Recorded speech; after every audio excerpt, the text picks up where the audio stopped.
Grace Note, un rendez-vous hebdomadaire proposé par Bill Note et Yves Santi pour la version française.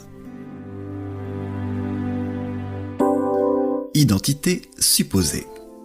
L'histoire est si courante aujourd'hui. Un gentil grand-père vivant dans une ville tranquille se révèle être un gangster vivant sous une fausse identité. Une élue perd son statut lorsque son histoire est révélée au grand jour. Nous secouons la poussière de nos chaussures bien cirées dans une indignation pas si virtueuse, car nous tenons à l'honnêteté, disons-nous.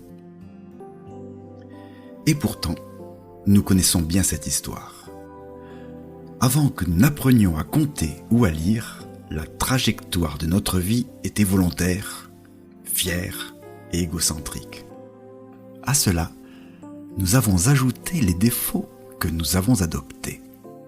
La cruauté des cours de récréation, les commérages des adolescents plus aiguisés que n'importe quel couteau, les dommages causés à notre corps et à notre esprit par des substances et du temps mal utilisés.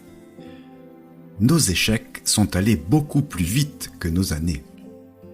Et puis un jour, le Père nous a offert une nouvelle et étrange identité. Le péché pardonné, le paria revalorisé, l'enfant prodigue ramené à la maison. Il ne nous a pas laissé jouer un rôle moins important, mais a justement insisté pour que nous acceptions notre place de fils et de fille profondément aimés.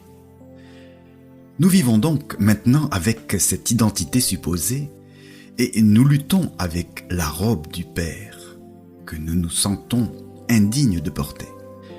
Il insiste sans relâche sur cette nouvelle vie qu'il nous a donnée. Ne dis pas qu'une chose est impure si Dieu l'a rendue pure. Se sentir indigne ne signifie jamais qu'on est impardonnable. La grâce est la façon dont nous apprenons à vivre dans la maison du Père, à jouir de son amour et à accueillir d'autres prodigues à la maison. Revêtez-vous de la robe inattendue de la grâce et gardez-la sur vous.